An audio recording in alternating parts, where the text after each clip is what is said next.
At 2 o'clock, we got Arkansas State, who's 2-1. Traveling number 20, Iowa State, who's 2-0. Iowa State favored by 21 points on ESPN+. Jalen Raynor has gone 64-112, thrown for 712 yards, 3 touchdowns, 3 interceptions. Zach Wallace has had 34 carries for 124 yards and 2 touchdowns. And Corey Ruckers had 17 catches for 265 yards and 2 touchdowns. Rocco Becht for the Cyclones has gone 43-61, thrown for 539 yards, 4 touchdowns, 1 interception. Abu Sama III has had 22 carries for 94 yards, and Jalen Knoll has had 13 catches for 268 yards and 2 touchdowns. These two teams have never played. Arkansas State's coming off their first loss of the season against Michigan. It honestly wasn't a bad loss, only ended up losing that game by 10 points in a game where I think they picked off Davis Warren 3 times, might have been 4 times. I think it was 3 times. They really were able to get after the quarterback. They were really able to force turnovers, just unfortunately unable to do anything with that against that stout Michigan defense. They actually had a solid showing.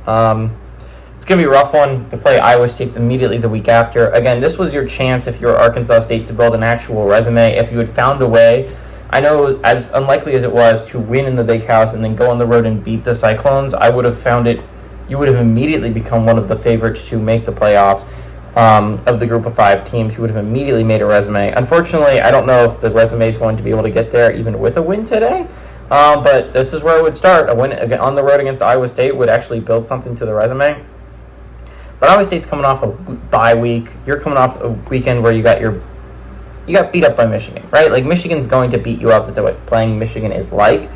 It's a very physical football game. Iowa State's coming off a bye, so they don't have to worry about that. If you were coming off Iowa, I'd be like, wow, Iowa would probably beat them up physically. And they definitely did, but they had a bye week to recover from that. Iowa State's a good football team. I'm going to be interested to see how they enter the race, right? It's really, right now, it's considered a 3-man race for the Big 12 title. It's between Kansas State, Oklahoma State, and Utah, right? That's really what a lot of people view. Can Iowa State put themselves into that picture? Can Iowa State become that 4th team that a lot of people are talking about? They're one of only a few undefeated teams left in the Big 12, so I think this is a big game for Iowa State to stay undefeated. This would be an awful loss to have on the resume. Again, I don't think it super matters because I don't know how many Big 12 teams are making the playoffs that aren't the Big 12 champion. It seems unlikely that you can build that resume anyways without winning a Big 12 title, but it's at least possible if you don't have bad losses on your resume. You cannot have a loss to Arkansas State, that's for sure.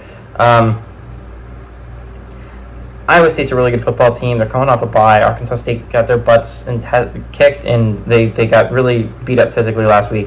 I think this is going to go rough for Arkansas State. I like Iowa State to win and cover at home.